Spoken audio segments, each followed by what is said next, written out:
Good morning, dear students. I Vidyasagar welcome you all in the e-learning class of Modern International School Histoire.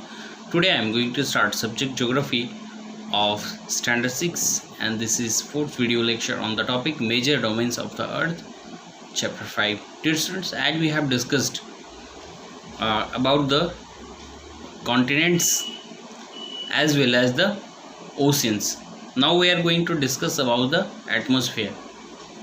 Dear students, simply we can say the layer of air around our earth, that is known as atmosphere. Okay, simply the layer of air around our earth, that is known as atmosphere. And as we know that our atmosphere, it acts as a blanket. As we know that how the blanket, it protects us from the cold air.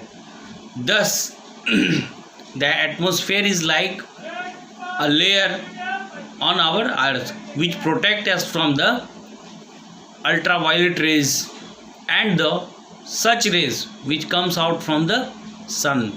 Okay, and thus it is also known as protective layer or the life-giving layer. Okay, now it provides us the air we breathe and protect us from harmful effect rays.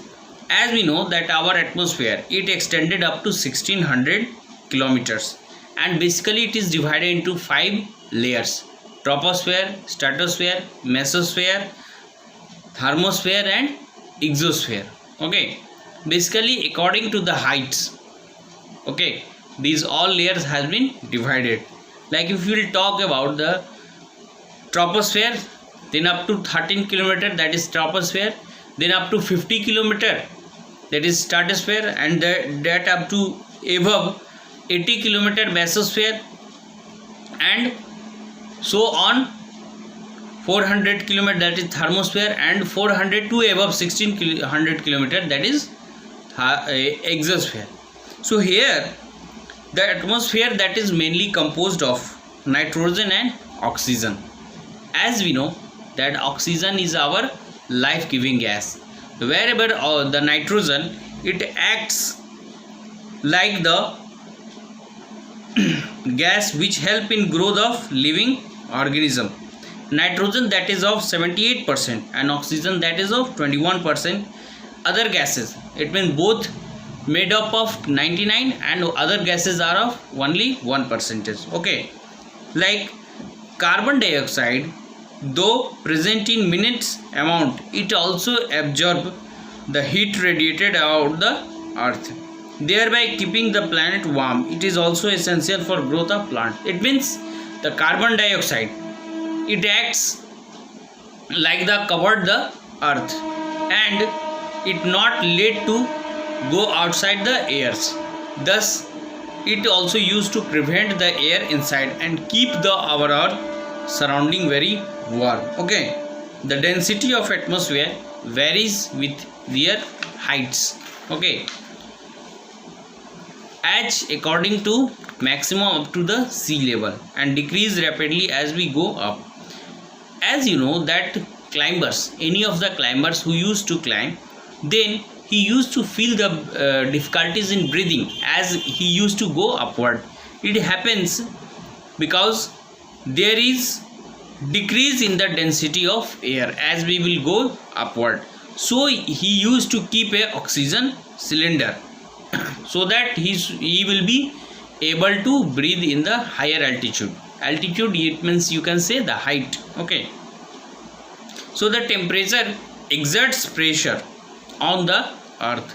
That's why the atmosphere, it used to always tie up with the earth. Now some areas experience the high pressure areas, wherever some as the low pressure areas. Okay, and moving air, that is called wind, and air that always blow from high pressure area to low pressure area.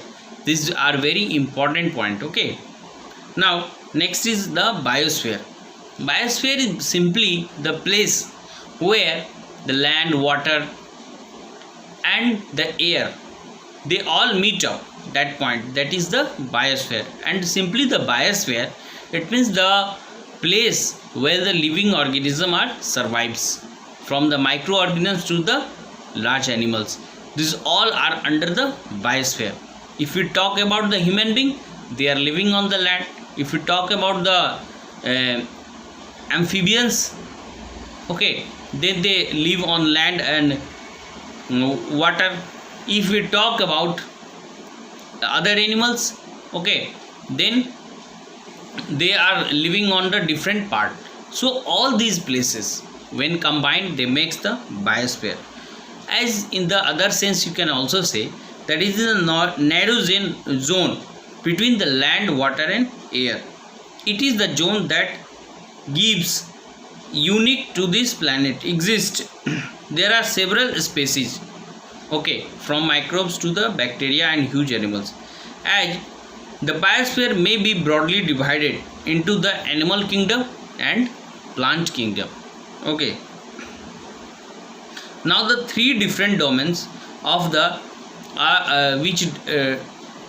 which made up of, that is land, water and air. Okay, like the cutting of forest, fulfilling our need of woods, clearing land, agriculture may leads to fast removal of soil slopes, and similarly the earth surface may be changed due to the natural calamities like the earthquake. For example, there could be submergence of land as happened in case of tsunami. Part of Andaman Nicobar were submerged under the water. When in 2004 there was a tsunami, then the Andaman Nicobar, the point, the Indra Point, which is located in Andaman Nicobar, that was submerged. Okay, so you have to remember it, that tsunami came near India in 2004. Okay, now the other human-made things like the emission from the industries, thermal power plants and vehicles pollute the air. Carbon dioxide is also important constituent of air. As increase the amount of CO2 leads to increase in global temperature and thus act as the global warming.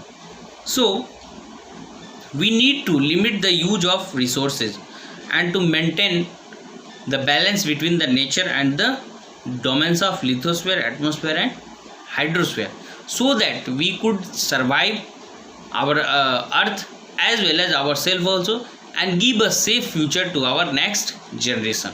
Okay dear students, read the paragraph and keep watching. Thank you.